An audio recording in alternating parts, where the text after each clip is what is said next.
je vais vous envoyer la promesse du Père. Mon frère Jean-Marie, tu peux nous lire Luc 24, verset 49. Quand vous faites ça, il est celui qui sera en vous. Et celui qui va faire les œuvres au travers de votre vie. Luc 24, 49. et voici, j'enverrai sur vous ce que mon Père a promis, mais vous, restez dans la vie jusqu'à ce que vous soyez revêtus de la puissance d'en haut. Regardez ce que la Bible nous enseigne là-bas. La foi que Jésus représentait, c'était l'unique modèle pour nous. N'imitez pas la foi d'un prédicateur. N'imitez pas la foi de votre mari. N'imitez pas la foi de votre papa. Mais regardez à Jésus-Christ. La foi que Jésus représentait, la foi que Jésus avait en Dieu, il l'a transmise à l'Église qui va la porter jusqu'à la fin du monde. Les œuvres qu'avait accomplies Jésus-Christ, Jésus a transmis la même chose aux saints. Les saints, ce sont ceux qui sont nés de nouveau et qui vivent l'expérience de la nouvelle naissance jusqu'au baptême du Saint-Esprit. Alors ils sont sanctifiés. Vous voyez, ils n'aiment pas le monde. Ils ne vont pas dans le monde. C'est ça les saints. Mais avant d'avoir tout cela, Jésus a dit, montez là à Jérusalem, à la cité de Jérusalem, attendez là jusqu'à ce que vous ayez revêtu de la puissance d'en haut. Il a dit aux saints, ce n'est pas encore fini. C'est-à-dire, attendez le baptême du Saint-Esprit. Quand vous êtes né de nouveau, vous devez passer à la sanctification. Après la sanctification, il vous faut attendre le baptême du Saint-Esprit. Le Seigneur a promis et a dit, je serai avec vous, même en vous, jusqu'à la fin du monde. C'est quand, après, pendant que vous êtes sanctifiés, vous attendez le baptême du Saint-Esprit. Alors, le baptême du Saint-Esprit, c'est l'Esprit de Christ dans votre cœur, manifestant les œuvres des saints, les œuvres de la foi, accomplissant les mêmes œuvres qu'il a accomplies quand il était ici dans ce corps. Voyez-vous comment la foi agit aujourd'hui? La nouvelle naissance, la sanctification, et vous attendez le baptême du Saint-Esprit. Vous avez la soif du Saint-Esprit. Le Saint-Esprit, ce n'est pas vous venez dans l'église, des jours et des années, vous êtes là. Non. Heureux ceux qui ont faim et soif, car ils seront rassasiés. Vous devez en avoir soif. Vous devez en avoir faim, le Saint-Esprit. Alors Dieu va vous le donner. Amen. Ah. Et dès que vous avez le Saint-Esprit, c'est Christ en vous maintenant qui va agir et manifester les œuvres de la foi. C'est alors que la foi va agir. Le Seigneur Jésus retournera dans son corps mystique pour accomplir les mêmes œuvres qu'il lui avait accomplies. La Bible dit, frère Frédéric, 1 Corinthiens 12, verset 27.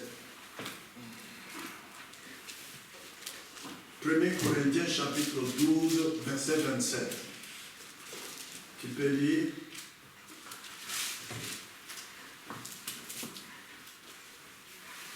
Vous êtes le corps de Christ et vous êtes ses membres, chacun pour sa part. Ah. Vous êtes le corps de Christ, vous qui êtes dans l'église et qui êtes baptisés baptisés du Saint-Esprit. Pas tous, hein, s'il vous plaît. Pas tous. C'est ceux qui sont nés de nouveau, sanctifiés. Ils ont faim et soif du Saint-Esprit, Dieu le leur donne, alors ils sont le corps de Christ. Christ habite en eux. Mon frère Jean-Marie, tu lis Ephésiens 1, 22, 23. Ephésiens chapitre 1, versets 22 et 23.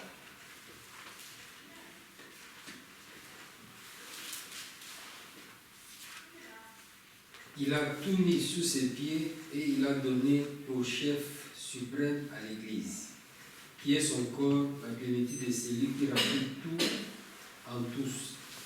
L'Église est le corps mystique de Jésus-Christ. Mais attention, dans chaque assemblée, il y a 3 sortes de croyants. Ce n'est pas toutes les 3 sortes qui sont le corps de Christ. Non. C'est seulement ceux qui sont baptisés du Saint-Esprit. C'est seulement ceux qui sont baptisés du Saint-Esprit qui sont le corps de Christ. Et Jésus-Christ va manifester les œuvres de la foi au travers de leur vie. Seulement cela. C'est pourquoi, frères et sœurs, voici l'enseignement biblique que nous recevons. Il ne faut pas se contenter d'être seulement membre d'une église, d'avoir reçu la parole de Dieu, la parole de vérité et d'avoir cru. Non, ce n'est pas tout. Ce n'est pas tout. Mon frère Jean-Marie, tu peux nous lire Acte 8, 14 à 17. Écoutez, quand c'est le cas comme ça, cela fait mal au cœur aux prédicateurs. Quand ils voient que les gens se contentent d'être membres de l'église, de chanter, de crier, de sauter, mais l'Esprit de Christ n'agit pas au travers de leur vie, parce que nous allons bientôt le voir. Le baptême du Saint-Esprit, ce n'est pas, vous restez muet, vous dites, moi je l'ai. Non, non, non, non, non. Laissez-le agir lui-même, et nous verrons. Vous n'avez pas déclaré, vous n'avez pas un mot là-dessus. Laissez l'Esprit se manifester lui-même. Vas-y, Acte chapitre 8, 14 à 17. Les apôtres qui étaient à Jérusalem, ayant appris que la Samarie avait reçu la parole de Dieu, Ils avaient reçu la parole de Dieu, oui. et envoyèrent Pierre et Jean. Ceux-ci, arrivés chez les Samaritains, prièrent pour eux afin qu'ils reçussent le Saint-Esprit. Ah, pour qu'ils reçoivent le Saint-Esprit. Il n'y a pas d'imposition des mains. 14 à 17. À 17, oui. Oui.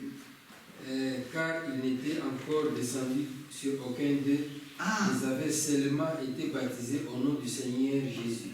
voilà. Alors Pierre et Jean leur imposèrent les mains et ils reçurent le Saint-Esprit. Je vous ai dit, cela attriste les prédicateurs de voir que cette église de Dieu a reçu la parole de Dieu, mais ils n'ont toujours pas reçu le Saint-Esprit. Ne dites pas non, moi je l'ai reçu. Non, non, non, non, taisez-vous. Taisez-vous. Les œuvres de la foi, je vous l'ai dit, l'enseignement biblique, c'est que ce n'est pas vous qui devez en parler. C'est Christ lui-même. Amen. Amen. Frères et sœurs, il est temps de recevoir cet enseignement biblique, de ne pas se contenter d'être membre d'une église, du message qui est dans la vérité, et de recevoir la parole de Dieu de la vérité, et de dire que tu as la foi. Non, ce n'est pas tout. Il faut le baptême du Saint-Esprit. Mon frère Frédéric, voilà ce que Paul a dit à l'église d'Éphèse, acte 19, verset 2. Frère Jean-Marie, viens prendre ça. Toi, tu vas lire en Darby. Lui va lire en 8 secondes. Mais tu verras que ce n'est pas la bonne pensée. Voilà, acte 19. Qu'il lise d'abord. Je vais vous montrer ce qu'il ne faut pas prendre chez Louis II. Vas-y. Avez-vous reçu le Saint-Esprit quand vous avez cru? Voilà, ce n'est pas la chose à prendre. On ne reçoit pas le Saint-Esprit quand on croit. Non. Écoutez David. Il leur dit, avez-vous reçu l'Esprit Saint après avoir cru? Après avoir cru. Parce que vous croyez quand vous êtes né de nouveau. Je vous ai dit qu'après la nouvelle naissance, il vous faut la sanctification. Et après la sanctification, il vous faut avoir soif du Saint-Esprit, alors Dieu vous donne le Saint-Esprit. Donc, la bonne chose c'est, quand vous êtes membre d'une église qui prêche la parole de vérité, ne vous contentez pas de cela. Ne vous contentez pas de dire « j'ai la foi ». Non, il faut le baptême du Saint-Esprit. Notre Seigneur Jésus était notre modèle de la foi. Si l'Esprit de Christ est en vous par le baptême du Saint-Esprit, alors cela va produire la vie de Jésus-Christ, les œuvres de Jésus-Christ. Exactement la même vie que Jésus-Christ avait produite lorsqu'il était ici sur terre. Et quelle est cette vie que Jésus-Christ avait produite? Mon frère Jean 4, 39 à 42. Je vais vous montrer deux sortes de vie que Jésus avait produites quand il était ici sur terre. Jean chapitre 4, verset 39 à 42. Écoutez bien. Plusieurs Samaritains de cette ville crurent en Jésus à cause de cette déclaration formelle de la femme. Il m'a dit tout ce que j'ai fait. Aussi, quand les Samaritains vinrent les trouver, les prièrent de rester auprès d'eux et il resta là 2 jours. Un beaucoup plus grand nombre crurent à cause de sa parole et il disait à la femme, ce n'est plus à cause de ce que tu as dit que nous croyons, car nous l'avons entendu nous-mêmes et nous savons qu'il est vraiment le sauveur du monde.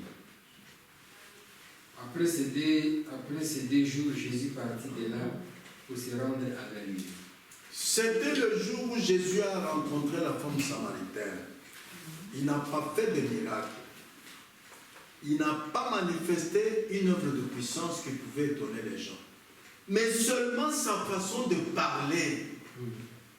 Ces gens à qui cette femme allait dire, venez voir un homme qui m'a dit tout ce que j'ai fait dans ma vie. Ces gens, eux, ils ont dit, nous avons cru parce que nous l'avons entendu parler. Voilà le signe du christianisme. Voilà la foi que lui, Jésus, avait. Même les disciples. Voilà l'exemple qui nous est donné. Jésus est entré. Il n'a accompli aucun miracle ni aucun signe. Il a simplement parlé aux gens. Ils ont dit, nous te croyons, nous te croyons. Ce n'est pas parce que la femme a dit que tu connaissais le secret de sa vie, mais parce que nous t'avons entendu parler, nous te croyons. Ah, frères et sœurs, quel est ce signe du christianisme? Quelle est cette foi que Jésus avait que nous devons avoir? Quel est cet exemple que Jésus nous a donné? Jésus n'a accompli aucun miracle. Il a simplement parlé aux gens. Et un beaucoup plus grand nombre ont cru à cause de sa parole. Ils ont dit que parce qu'ils l'ont entendu eux-mêmes, ils savent qu'il est vraiment le sauveur du monde. C'est par le genre de vie que Jésus a vécu. Toi aussi mon frère, toi aussi ma soeur, tu manifestes la foi par le genre de vie que tu mènes. Parce que votre vie est une prédication. Ne l'oubliez pas. N'attendez pas seulement quand vous aurez parlé en langue, quand Dieu aura fait des miracles au travers de votre vie, c'est valable aussi. Mais avant ça, les gens qui vous regardent, c'est comme Antioche, ils disent, ça c'est un chrétien, ça c'est une chrétienne. Pourquoi? Votre manière de vivre. À une fête, vous ne dansez jamais. Vous ne buvez pas, les gens vont se dire, ah, mais en ce temps où tout le monde aime la boisson, même les jeunes garçons, les jeunes filles, mais lui ne boit pas, elle ne boit pas. Oh, mais c'est terrible. votre vie que vous menez va prouver aux gens que vous êtes croyants. Amen. Ah, écoutez ce que le Saint-Esprit nous dit dans le message Hébreux chapitre 5 et 6, première partie, au paragraphe 140. Il dit ceci. Ainsi, il n'y a rien que vous puissiez mentionner comme évidence du Saint-Esprit, à moins que ce ne soit la vie que vous menez. N'attendez pas que les gens vous entendent parler en langue ou prier, un boiteux marche pour qu'ils disent que vous êtes croyant. Non, non, non, non. Par la vie que vous menez maintenant. Si vous voulez parler en langue, c'est parfaitement bien. Pour vous que vous meniez une vie qui soutient cela. Sœur, si tu viens ici en parlement, tu parles en langue. Tu vois que nous allons recevoir ça? Mais non! Oh, frère, je vais dire non. Non, ça ne vient pas de Dieu, ça. Ta vie que tu mènes soutient même les œuvres qui se manifestent au travers de ta vie. D'abord ta vie que tu mènes. Vous voyez? Écoutez la suite maintenant. Voici maintenant la deuxième chose qui s'est produite dans la vie de notre Seigneur Jésus-Christ lorsqu'il était sur cette terre. C'est Acte 2, 22. Mon frère Jean-Marie.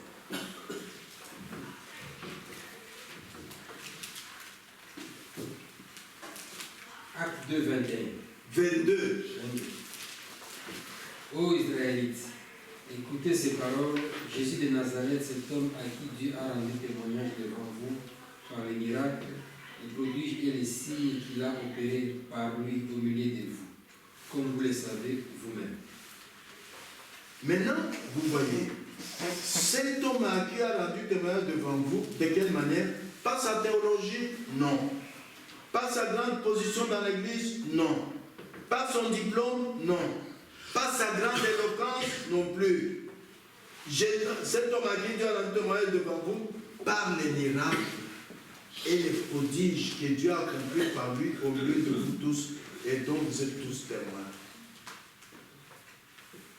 Quand les miracles sont manifestés au travers de votre vie, ce n'est pas vous qui faites ces miracles, c'est l'Esprit de Christ en vous. Amen. Et maintenant, voici aussi comment la première Église a marché. Dans Acte 5, 12 à 16, tu peux lire mon frère Jean-Marie, il y a eu aussi des miracles dans l'Église et les gens étaient étonnés et les gens emmenaient les malades et beaucoup croyaient, beaucoup plus. Quand Jésus a dit, allez prêcher la bonne nouvelle à toute la création, je viens de vous dire que votre vie est une prédication. Si vous ici, l'un de vous, n'est-ce pas, manifeste la puissance au travers de sa vie, a le don de guérison. Quand elle prie, ou il prie pour il est guéri, mais on va nous amener des centaines de malades. Et beaucoup de gens vont croire. Vous verrez, cela sera plein. Ça dépend de vous, pas seulement des prédicateurs. Tu peux lire, mon frère. Acte 5, 12 jusqu'à 16. Beaucoup de miracles et de prodiges se faisaient au milieu du peuple par les mains des apôtres, et se tenaient tous ensemble au portique de Salomon, et aucun des autres n'osait se joindre à eux, mais le peuple les louait hautement. Le nombre de ceux qui croyaient au Seigneur, hommes et femmes, s'augmentait de plus en plus, en sorte qu'on apportait les malades dans les rues et qu'on les plaçait sur des lits et des couchettes, afin que, lorsque Pierre passerait, son ombre au moins couvrit quelqu'un d'eux. La multitude accourait aussi des villes voisines à Jérusalem, amenant des malades et des gens tourmentés par des esprits impies, et tous étaient guéris. Amen. Vous voyez, frères et sœurs, vous allez demander, vous savez aussi Pierre, lui-même, quand il est allé au temple devant la porte d'Abel, quand le boiteux lui a demandé le monde, il lui a dit, je n'ai ni argent ni or, ce que j'ai, je te le donne. Quand le voiture a marché, mais les gens ont regardé Pierre comme ça. Comme je vous dis que votre vie est une prédication. Pierre a dit, mais comment vous me regardez comme ça? Comme si c'était pas ma piété que ce voiture marchait. Non. C'est par la foi au nom de Jésus-Christ que Jésus-Christ a fait marcher ce voiture. Voyez. Voilà comment la foi agit. Moi, votre frère, je loue Dieu de ce qu'en janvier dernier, quand j'étais parti à Lubumbashi, vous le savez, j'avais ici un remords dans mon cœur des années. J'avais une petite fille qui s'appelle Meda, 8 ans qu'elle est mariée et n'a jamais eu des enfants. Je me disais, mais est-ce qu'elle vit comme ça avec son mari? Ou bien elle est stérile? Dans ma famille, il n'y a aucune fille stérile. Ce sera la première. Quand je suis allé à Lubumbashi, on m'a logé chez elle. Son mari est très riche. Il a 6 véhicules. Ils ont tout fait. Elle n'a pas eu d'enfant. Moi, je ne leur ai pas parlé, mais je priais dans mon cœur, même dans la chambre que je dormais. Un jour, ils me disent, grand-père, viens au salon, on a atelier. Je pars là-bas, ils ferment la porte, ils se mettent à genoux tous les deux. Je dis, mais qu'est-ce qui se passe? J'espère qu'ils ne se mettent pas devant moi, qu'ils se mettent à genoux. Ils disent, grand-père, prie pour moi, que j'ai un bébé. J'ai prié, c'est fini, je suis revenu ici. Vers le mois d'avril ou mai, elle-même me téléphone en pleurant. Grand-père, Dieu soit loué après que ta prière que tu as faite, je suis enceinte. J'ai dit, Dieu soit loué. Dieu soit loué. C'est comme ça que nous manifestons les œuvres de la foi. Amen. Amen. Amen. Il ne faut pas dire par la bouche, je crois en Dieu. Il nous faut arriver au baptême du Saint-Esprit. Et comment recevoir le baptême du Saint-Esprit? Acte 2, 38, 39 le dit. Repentez-vous, faites-vous baptiser dans l'eau au nom de Jésus-Christ pour le pardon de vos péchés et vous recevrez le don du Saint-Esprit. Quand tu as été baptisé dans l'eau, mon frère, ma soeur, si tu ne t'es pas repenti sincèrement, tu n'arriveras pas au don du Saint-Esprit. Parce qu'il dit recevoir le pardon de vos péchés d'abord. Vous voyez? Deuxièmement, mon frère Jean-Marie a lu, quand la parole de Dieu a été reçue à Samarie, quand les disciples ont appris ça, ils sont allés vite pour que les gens qui ont reçu la parole reçoivent le baptême du Saint-Esprit. C'est ça l'enseignement biblique. C'est ce que Jésus-Christ a enseigné. Vous voyez, quand nous prêchons la parole de vérité, des années, nous les prédicateurs, nous regardons maintenant qu'il y ait des frères, des sœurs qui reçoivent le baptême du Saint-Esprit. S'ils ne reçoivent pas, c'est comme dans Actes 8, 14 et 17, nous prions, nous leur demandons qui a fait soif du Saint-Esprit, nous lui imposons les mains. C'est ça l'enseignement biblique. C'est ça l'ordre de la marche de la nouvelle naissance jusqu'au baptême du Saint-Esprit. Maintenant, qu'est-ce que le baptême du Saint-Esprit? Jésus a dit dans Acte 1, 8, vous recevez une puissance. Le Saint-Esprit, vous aurez une puissance dans la prière. Vous aurez une puissance pour repousser le mal. Vous aurez une puissance qui vous accompagne même quand vous priez pour un malade. L'Esprit de Christ en vous va le guérir. Vous voyez? Et Jésus a dit, voilà ce que encore beaucoup ne font pas attention. Mon frère Jean-Marie, Matthieu 5, 48. Qu'est-ce que Jésus a dit? D'ailleurs, ça, nous allons continuer la prochaine fois. Nous arrivons à la fin. Matthieu 5, 48. Soyez donc parfaits comme votre Père céleste est parfait. Le baptême du Saint-Esprit vous amène à la perfection. Vous ne pouvez pas arriver à la perfection vous-même. Non. Vous pouvez essayer par la foi intellectuelle d'abandonner de boire, d'abandonner de fumer, mais vous ne pouvez jamais arriver à la perfection. Voilà là où nous avons besoin du baptême du Saint-Esprit. Mon frère Jean-Marie lit également Hébreux 10, verset 14. Hébreux 10, verset 14. Ça, nous allons voir la prochaine fois comment tendre vers la perfection. C'est en étant en Christ. C'est Dieu qui amène son Église à la perfection. Pas vous-même, pas quelqu'un, pas par vos prières. Non, Dieu. Lisez Hébreux 10, verset 14. Car par une seule offrande, il a amené à la perfection pour toujours ceux qui sont sanctifiés. C'est Jésus qui, par son offrande à la croix de Golgotha, a amené à la perfection tous ceux qui croient en lui.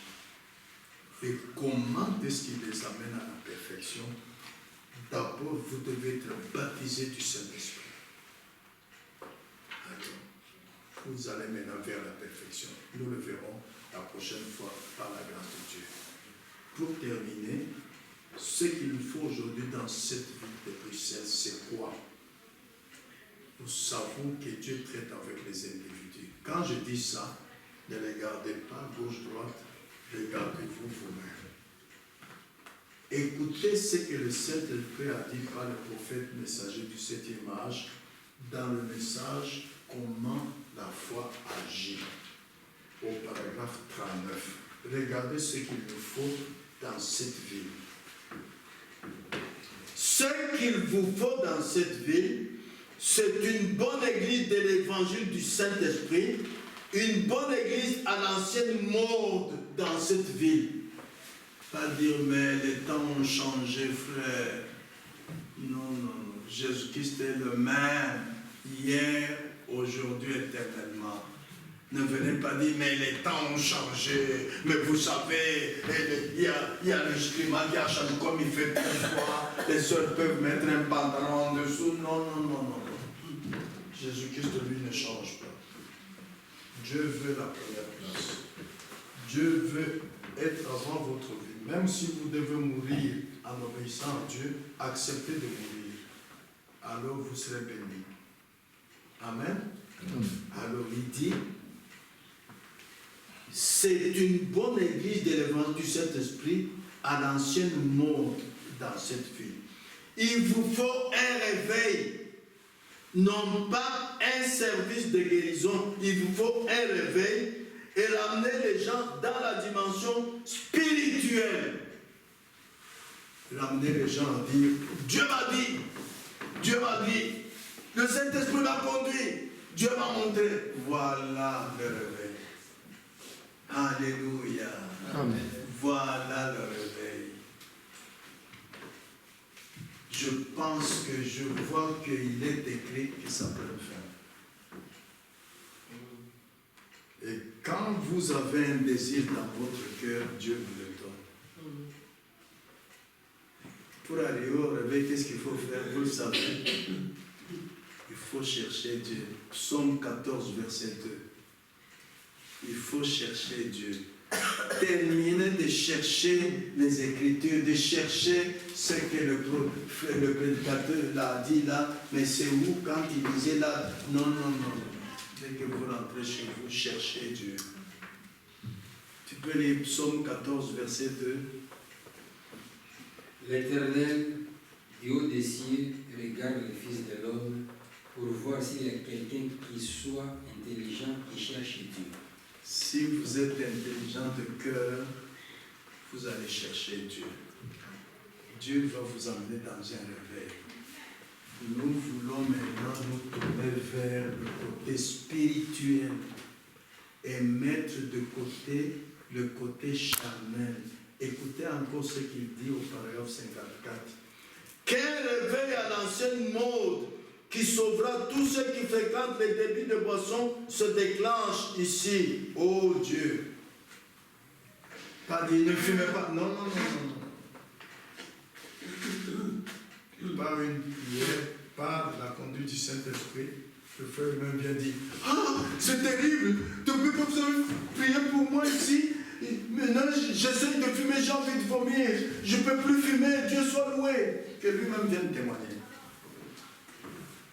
Écoutez enfin un troisième passage au paragraphe 45, toujours dans le même message.